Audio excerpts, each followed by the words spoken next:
I've always been ambitious, and I've always wanted to change the world.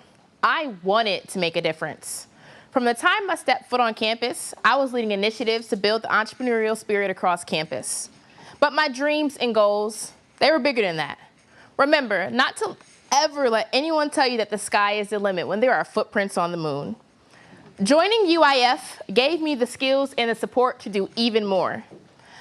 I wanted to create a makerspace, not just for the engineering students, but for everyone to come together and to collaborate. I wanted students to have a space to be themselves, to have a space to make, create, and ideate. I was bound to make it happen, but I knew I couldn't make it alone. You know, I can't really tell the story completely without one of you new fellows. So Prince, can you come on up and join me?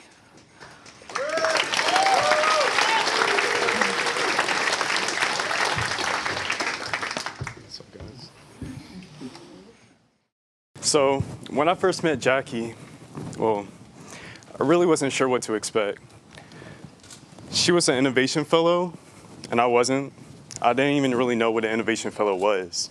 So I was just really busy kind of doing my own thing and trying to find new ways to implement my own visions. We were different in a few ways. Yeah, she was very outgoing and extroverted.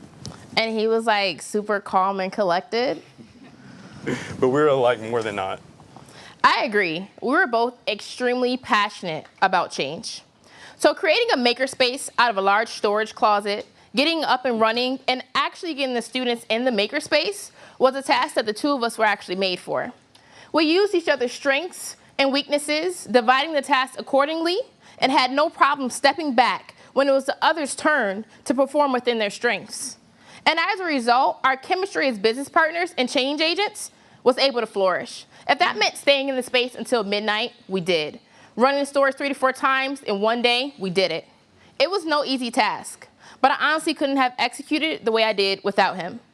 Once it was ready to run, he took the technical role of the space, and I took the role of the people and business aspects. We gained exposure, the campus media was involved, we had a ribbon cutting ceremony, and even began taking new students through tours of the space. We developed lab managers, the schedules they'd utilize to run the makerspace and the level of access they'd have. As the first makerspace in the College of Engineering, the response to such a space was phenomenal. So phenomenal, we were asked to design a second one. I even had the privilege to develop a layout and all the specifics for a makerspace in the engineering building that will be being built from the ground up. Us coming together made the biggest difference.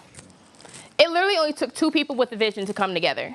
And look at him, he has become a change agent and now a part of the UIF team. I like to think I had a little part in that. I say that because fellows aren't solo actors who get things done single-handedly. It's okay to say that we need others, especially in places where we are trying to generate traction. And by inspiring and activating students, fellows or not, we can accomplish much more than if we were to operate alone. All it takes is one person with a vision, but it's always better with 2, or even 100. So I have a question to leave you guys with today. How might we activate all the passionate students on our campus like Prince? Thank you.